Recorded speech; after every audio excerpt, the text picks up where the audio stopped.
Dear Dad, I wanted to talk to you because, well, recently I was going through some of your pictures and trying to do my best to see what was in them. I was looking at them through my phone's magnifier. It was interesting just seeing just various pictures throughout your life, and sometimes we don't really think that, as kids, our parents seem to have everything together, but then when we realize that when they were younger, their lives were just as chaotic and they were trying to get everything together just like how we are. And going through all those pictures just sparked a bunch of memories from when I was little to very recent ones. The earliest memories I have of you is you owned a Volkswagen Beetle, and I thought that was the coolest car ever. I was like 4 or 5, and I always wondered why no one else's cars had the engines in the back. So I thought that was really cool, and I'm always going to associate that car with you. I thought we had the coolest car in the neighborhood.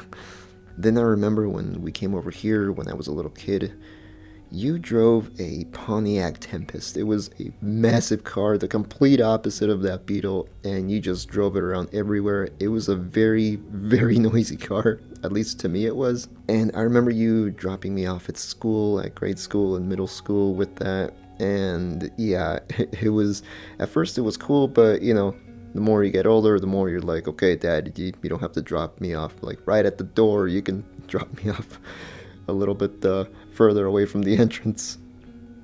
But still, I like the fact that you drove that car with a I don't care attitude. I know you had an accounting background in your old job in Peru. And this does explain why you wished for me to do well in math, even though I was pretty terrible at it. But still, I mean, you kept reminding me how important math is, and it really is. But I guess I'm not at payroll levels of my math skills, but I could definitely respect, why you were wanting me to do good at it. And not just that, but just in school in general. I remember you and Mom would always praise me and give me good feedback every time I got a good grade. A not so good one if I got a not so good grade, understandably so. But still, just having that reinforcement from you and Mom really helped me in getting good grades overall throughout throughout school, from kindergarten all the way to college. My first job, actually, it was in the same place you worked at, and it was great because my social anxiety really did prevent me from doing a lot of things. It still does, but the fact that I had my dad, around there to just kind of consult with, or, you know, talk to about something work related, it was really comforting, and he definitely helped me out whenever I had any questions. Although I did have to say that, yes, you did start your shift about an hour early before I did, which meant getting up very early. But still, that was a nice little memory that I have, just getting up early in the morning like that. And to be honest, I miss that. Like I said, I mentioned getting rides from you, and yeah, I mean, even up to recently, when I had to take my first lessons for my blind training, my orientation and mobility, or my assistive technology training, you sometimes were able to give me a ride to the local blind center to take those courses. And in a way, you played a small part in my training for my blindness. And I'm always going to be forever grateful, because if it wasn't for those rides, I probably wouldn't have been able to finish those lessons as quickly as I could. I know that you liked your watches, and I know that you had quite a few of them, and they were all really good ones too, from what I could tell.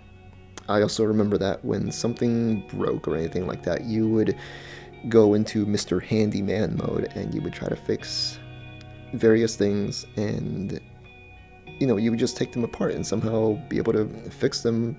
Like, the majority of the time you were able to fix them, and that was yeah, it was like if something broke, it's like, Dad, can you fix it? So I think the biggest thing that I'm going to remember about you is sports. And I think sports is what really brought us together, not just me and you, but just us as a family.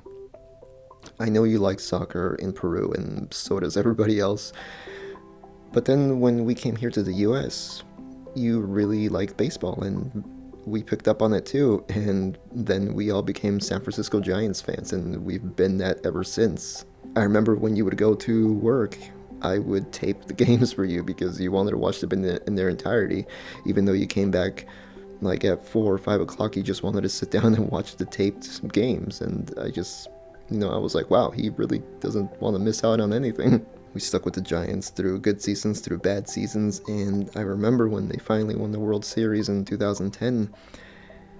Yeah, it was, we were so happy. I remember me and you were in the living room, and when that final out happened, me and you just hugged each other, and, we were both so happy. And it felt more than just a hug that we were happy because our team won. It felt like, I really felt that connection with you, and I realized that, wow,